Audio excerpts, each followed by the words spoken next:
Welcome to Learn English Speaking. Let's talk stories. Here we bring you amazing stories to improve your English fluency. Don't forget to like, share, and subscribe for more exciting lessons. Let's learn together.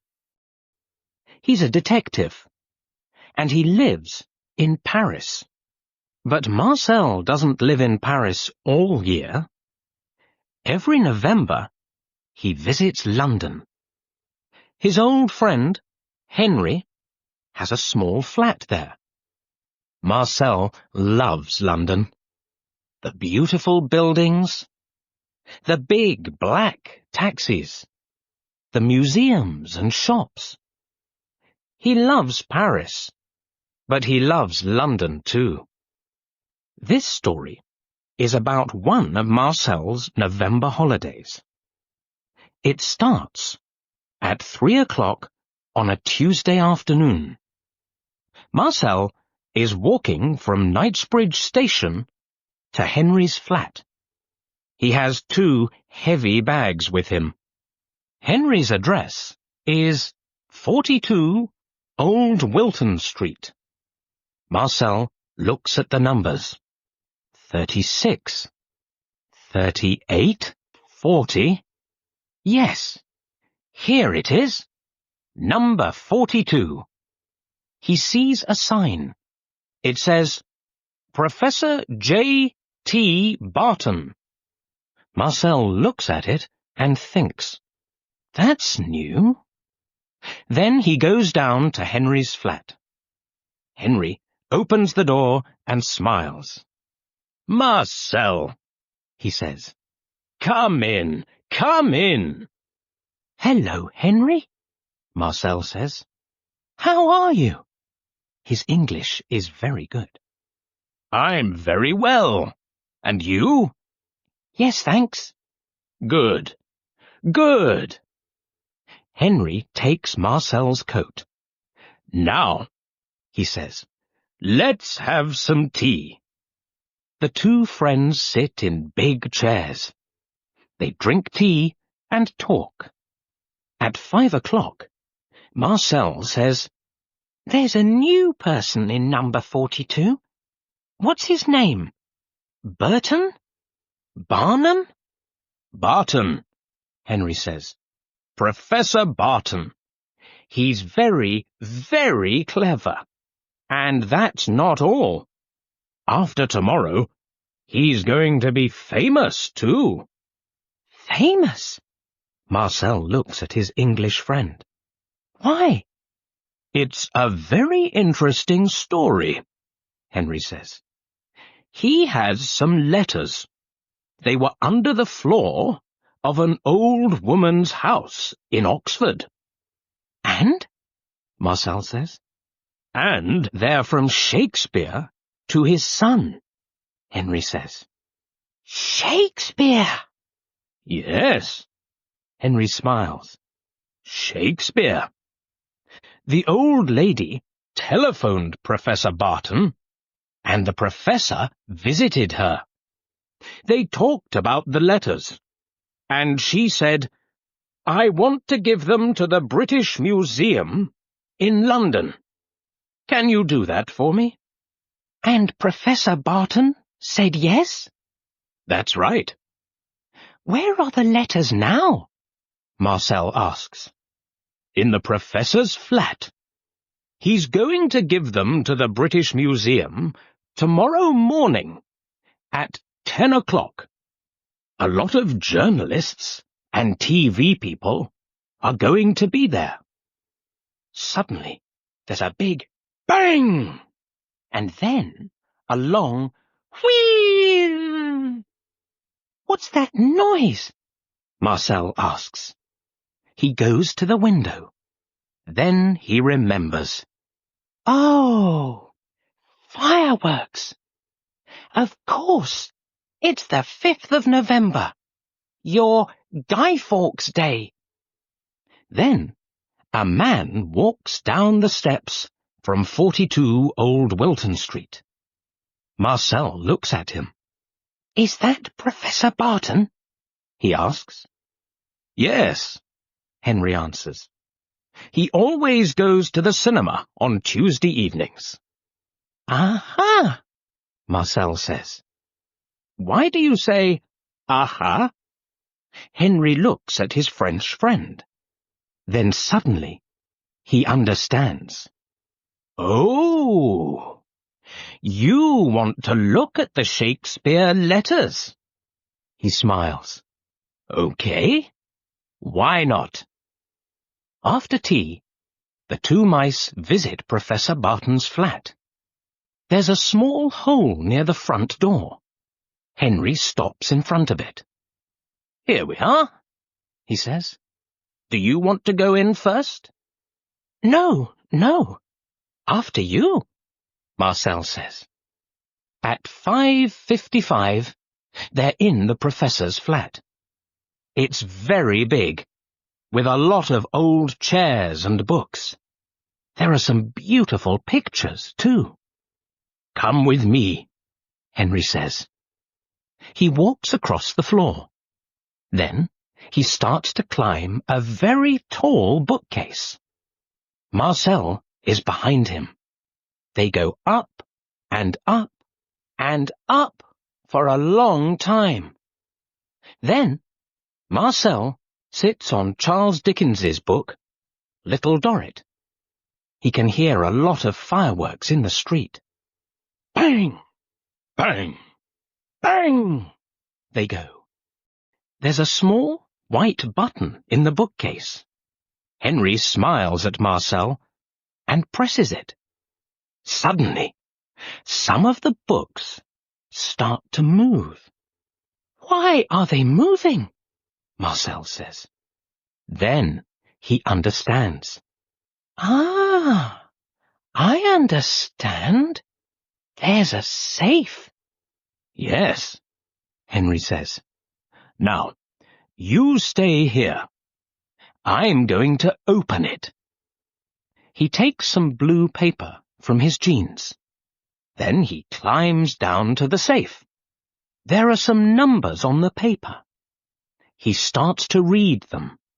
55, 14, 62, 29, 8. Yes, that's right. After that, he puts his hands on the safe and moves the dial to the left. 55, he says. Then he moves the dial to the right. 14. Suddenly, there's a very, very big bang! Wow, Marcel says. That was a big firework. Henry doesn't stop. 62, he says. 29, and... He moves the dial again. 8. There. That's it. He smiles at Marcel and opens the safe. But then suddenly, his mouth falls open. Oh, no, he says. What's wrong? Marcel asks. They're not here, Henry says. The Shakespeare letters. They're not here. Marcel climbs down the bookcase and looks. His friend is right. The letters aren't in the safe. But that's not all. There's a big hole at the back of the safe. And a lot of smoke, too. Marcel looks at Henry. Henry looks at Marcel. Then they climb into the safe. Look, Marcel says.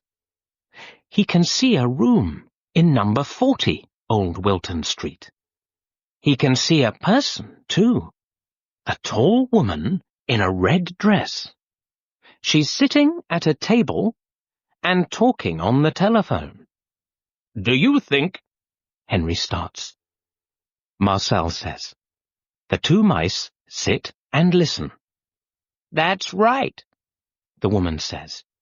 I'm going to New York. Yes, this evening. She writes on a notepad. Thank you. She puts down the telephone. There's a bag on the bed in front of her. In it, Marcel can see some letters. The woman closes the bag. After that, she walks to the door. She opens it and then closes it behind her. Henry looks at Marcel in the hot, dark safe. "What are we going to do?" he asks. "That woman's got the letters. Let's telephone the police." "No, there isn't time," Marcel says. "Do you know her?" "The woman? No, I don't." "Who usually lives in that flat?" "Two old women. But they're on holiday in Spain." "Oh, Marcel, what are we going to do?" Marcel looks into the dark flat. "Come with me," he says. He climbs into the old women's flat. Henry is behind him. The two mice run across the floor. Then they climb up a table. On the table, there's a yellow light and a small white notepad. Marcel looks at it under the light. "What are you doing?" Henry asks. Marcel doesn't answer. Then he says, "Aha! I was right. Can you see?" Henry smiles. "Yes, I can. Not very well, but it says Concord 7:20. Marcel puts down the notepad and looks at his watch. It's 6 o'clock. Then he starts to run down the leg of the table. Henry runs down the leg of the table too. "Where are we going now?" he asks. "Heathrow Airport, of course," Marcel says. At 6:05, the two mice are in Old Wilton Street. It's dark and cold. They walk quickly to Knightsbridge Station. There are a lot of fireworks. Bang! Marcel watches them. Then he remembers the very big bang in the professor's flat. That was clever, he thinks. Very, very clever. There are hundreds of people at Knightsbridge Station. Marcel and Henry run under their legs and bags. Marcel can hear a noise. "Quick, Henry," he says. "A train's coming." He's right. A train is coming into the station. A sign on the front of it says, Heathrow. The doors open and the mice get on. There are 15 stations before Heathrow. Every time, the train stops. Henry says, "Quick, quick! What are we waiting for?" Then the doors close and the train starts again. At Heathrow, the mice get off. Marcel looks left and right. "Where do we go now?" he asks. "I don't know," Henry says. He looks left and right too. There are a lot of signs. Then suddenly, Henry smiles. "Marcel, look! That blue sign says Concord." "Good," Marcel says. He looks at his watch. It's 7:10. "Let's go," he says. The mice start to run again. "Marcel," Henry says, "what are we going to do?" "Okay, we find the woman. But then what do we do? How do we get the letters back?" Marcel smiles. "Wait and see," he says. They come to a door. It says, Concord, but it's closed. Henry and Marcel stop in front of it. "Oh, no," says Henry. But then, two men with big bags open the door and go in. The mice go in too. "Good," Marcel says. He looks at the people in the room. Now, can you see her? No, I can't, Henry says. Marcel smiles. I can, he says. Where? There, in front of us. Henry looks. Marcel is right. The American woman is sitting on a chair and listening to her Walkman. She's reading a newspaper, too. Bag is on the floor. Okay, let's go, Marcel says. He takes a small knife from his coat. Walk behind me, Henry, but be very, very quiet. He starts to walk across the room. Henry walks behind his friend. Marcel's a detective, he thinks. It's going to be okay. He knows his job. He does this every day. Yes, it's going to be okay. Marcel stops in front of the American woman's bag. He looks at Henry. He says, Wait here. Then he climbs up the bag. After a short time, he starts to make a hole in it with his knife. Henry watches. His mouth is open. He looks at the American woman. She's listening to music and reading. She doesn't look down. Marcel climbs into the bag. It's dark. He closes his eyes and opens them again. Now he can see some jeans, a radio, some books. Then, suddenly, he sees the Shakespeare letters. Good, he thinks. He puts the letters on his back and starts to climb down again. Henry sees him and smiles. But then, the mice hear a noise. The American woman looks at her watch. Then, she takes off her Walkman and starts to put it in her bag.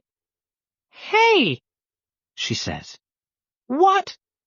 2 mice? What's this? Quick, Henry. Catch, Marcel says. He gives the letters to Henry. Then he climbs down the bag. The mice run very quickly with the Shakespeare letters. They can hear the American woman behind them. She's running very quickly, too. The door is open. A man is coming in. He's fat, and he has 2 bags. The mice run under his legs.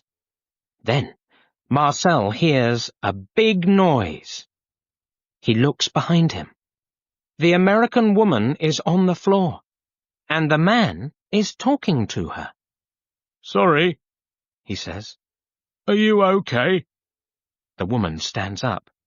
No, she says. Then she looks for the mice, but she can't see them. At 9 o'clock, Marcel and Henry are back at Professor Barton's flat in Old Wilton Street. They're very happy. Marcel is sitting on the table. The Shakespeare letters are in front of him. He's reading them. Henry is standing at the window. He's watching the fireworks. Suddenly, he sees a man in a brown coat.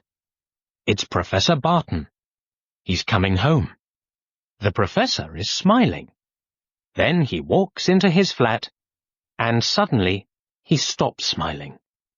Marcel and Henry are standing behind a chair. They watch him. He goes to the safe. It's open. He looks in it and says, "Oh, no."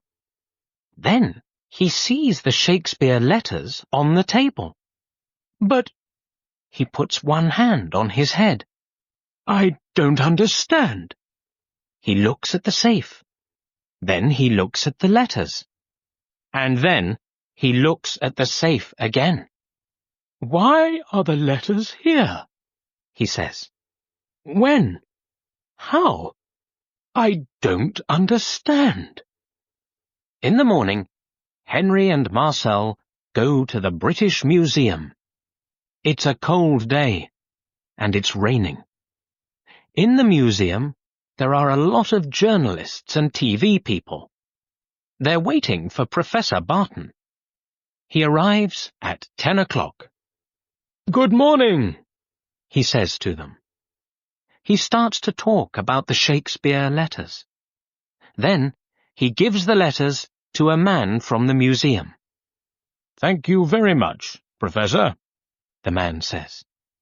Henry and Marcel are standing at the back of the room.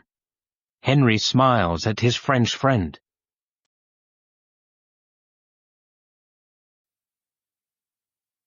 Chapter 6. Britain's Great Empire. In the 1930s, about a quarter of the world's population was ruled by the British. The sun never goes down on our empire, they said. They meant that it was always daytime somewhere in the empire. They also meant that their empire was forever. Perhaps they didn't remember the history of their first empire, an empire that was lost more than 150 years earlier. British America. The religious enemies of Britain's rulers had the first successes of empire. In 1620, a group of English Puritans sailed to America in a boat called the Mayflower. They wanted to practice their religion freely and openly, and this was impossible in England. They built homes on the east coast of America, in an area that they called New England. Their first winter was very hard, and more than half of them died. The rest escaped death only because they had help from the local people. In the next few years, many people followed them across the Atlantic. Puritans and Catholics for religious reasons, and businessmen who were interested in trade. By the middle of the 18th century, there were 1.6 million British people living in North America. Then, in 1763, Britain defeated France in the 7 Years' War and won control of Canada too. Sometimes there were attacks by the local American Indians, so the British Americans needed protection. The British government in London wanted taxes from the Americans to pay for an army, but the Americans had no politicians in Parliament, so to them the taxes were unlawful. In 1776, they decided to become independent from Britain. 5 years of war followed. Finally, the British accepted that the US was an independent country. Only Canada continued to be British. The British in India. On the other side of the world, there was better news for the British Empire. In the 17th century, a private English company, the East India Company, controlled a few ports on the west coast of India. To protect their trade interests in time of war, the East India Company employed an army of English officers and Indian men. In 1756, the ruler of Bengal in northeast India attacked British soldiers in his capital, Calcutta. He put many of them in prison overnight, but the prison didn't have enough air. In the morning, most of the soldiers were dead. The British called this prison the Black Hole of Calcutta. They sent an army to defeat the Bengali ruler. From this time, the real ruler of Bengal was the East India Company. Slowly, other Indian states came under British control. By the middle of the 19th century, all India was part of the British Empire. British lands around the world. The British Empire was also growing in other parts of the world. Criminals were sent abroad because it was cheaper than prison. They went to America before it became independent. Then, from 1788, they were sent in large numbers to Australia. Soon other people were making their homes there too, and in New Zealand and Canada. If the local people, the Aborigines, Maoris, and American Indians were lucky, they only lost their land. If they were unlucky, They were killed. The area around Cape Town in the south of Africa became British in 1806 after a war with the Dutch. It was a useful place because it was halfway on a ship's journey between Britain and India. Egypt was another useful part of Africa, between Europe and Asia. Napoleon and his French army invaded Egypt in 1798, but the British, under Horatio Nelson, destroyed most of Napoleon's ships in a battle on the River Nile. Horatio Nelson. British success in 19th century trade and empire was only possible because Britain ruled the seas. This control was mainly the result of the sea battles of Horatio Nelson. Nelson lost an arm in battle and he could only see out of one eye, but he knew how to defeat enemy warships. After his success in Egypt, he fought the French and Spanish at the Battle of Trafalgar, 1805. Nelson was killed in the battle, but most of the enemy ships were destroyed, and Britain's sea power was made safe for the next 100 years. The central point of London today is Trafalgar Square, with Nelson in the middle, made of stone. The War against Napoleon. Napoleon had more success in his battles on land than at sea. Soon he controlled a large part of Europe. He planned an invasion of Britain, but then he changed his mind and invaded Russia, a big mistake. He lost 3/4 of the 450,000 soldiers who went with him. At the same time, the British Army pushed his soldiers out of Spain and Portugal. Finally, in 1815, he was defeated by Britain and Prussia at the Battle of Waterloo. Empire in Africa. France and Britain continued to build their empires in Asia and in Africa. Other European countries, Italy, Germany, Belgium, joined them in a race to rule Africa. The British fought for a long time against the African Zulus and the Dutch-speaking white Boers for control of South Africa and its gold. They moved north from there and south from Egypt until they controlled land from the top to the bottom of Africa. Queen Victoria. Victoria became queen in 1837 at the age of 18. She had little real power over the world's most powerful country, but politicians listened to her strong opinions. She loved the idea of empire, and she was pleased with the title Empress of India. She was the mother of 9 children and the grandmother of most of the kings and queens of Europe. When she died in 1901, very few people remembered a time before the Victorian age. The First World War. By the early years of the 20th century, Germany, not France, was Britain's biggest enemy. German factories were becoming more successful than British ones, and the Germans were starting to build a lot of warships. The British didn't want to lose their control of the seas. They started a race to build more warships. At that time, the countries of Europe were grouping together for protection against their enemies, France and Russia against Germany, Austria-Hungary and Italy. The British decided to join with France and Russia. When the future Emperor of Austria was murdered by the Serbs in 1914, the Russians joined the Serbs in war against the Austrians. This was the start of the First World War. People from Britain and the Empire fought against the Germans in Belgium and the north of France, and against the Turks in Gallipoli, northwest Turkey. It was a new type of war. Nobody knew how to defeat enemy machine guns. The numbers of dead went higher and higher. On a single day in 1916, 20,000 British soldiers were killed. In the end, the Americans fought with the British, and the Germans and Austrians were defeated. But there were no real winners in this terrible war. The 1920s and 1930s. Lands from the German and Turkish empires became British, but there was trouble after the war in other parts of the empire. Much of Ireland became independent, and India wanted independence too.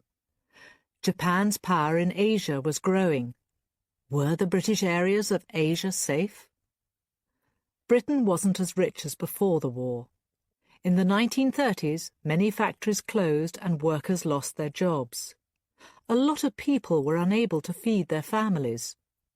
When Adolf Hitler came to power in Germany, the British didn't want another war. There wasn't enough money for a strong British army, and Hitler only wanted land that Germany lost after the First World War. But Hitler wanted more and more land. When he took control of Austria and Czechoslovakia, now the Czech Republic and Slovakia, the British did nothing. But it became clear that he was a danger to all Europeans. There were stories that he was sending large numbers of German Jews to prison for no reason. When he invaded Poland in 1939, the Second World War began. The Second World War. At first, the war went badly for Britain. British soldiers went to France, but they were soon pushed out again by the powerful German army. By 1940, France was under German control. Hitler was making plans to invade Britain. First, he had to win control of the skies above Britain. The Battle of Britain was the first real air battle in history. German and British planes fought for 3 months, but the Germans couldn't defeat the British airmen. Finally, like Napoleon before him, Hitler chose to invade Russia, not Britain, and like Napoleon's, his invasion failed. The US was now fighting on the same side as Britain, and together they pushed the Germans out of France. At the same time, the Russians were pushing the Germans back through the countries of Eastern Europe. By May 1945, Germany was defeated and Hitler was dead. But the war in Asia continued. Japan joined Germany in the war in 1941 and took control of many British lands in Asia. 250,000 British and American soldiers and ordinary people were made prisoners by the Japanese. But the Americans finally defeated the Japanese in the Pacific Ocean. The British pushed them out of Burma and India. In August 1945, Japan was defeated. Winston Churchill. Churchill was from an important family of lords and politicians, and he joined Parliament at the age of 25. In the 1930s, he realised before most people in Britain that Hitler was very dangerous. When the Second World War began, he soon became head of the government. Because of his powerful speeches in the most difficult months of the war, the British started to believe that they could win. Churchill played a very important part in the war against Hitler. The end of the empire. After the Second World War, Britain couldn't keep control of its empire. India and Pakistan became independent in 1947, and most other countries in the empire soon followed. Hong Kong stayed British for a much longer time, but in 1997 it became part of China. When the countries of the empire became independent, most of them joined the Commonwealth. This is a group of states that work together on many important matters, like business, health, and the fight against poverty. The British Queen is still the head of the Commonwealth.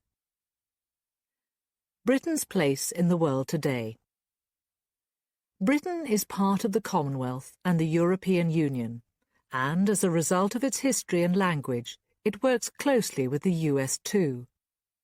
Britain's days of world power have ended, but it is still richer and more powerful than most countries in the world. Without its empire, Britain is a small country again, but a small country with a big history.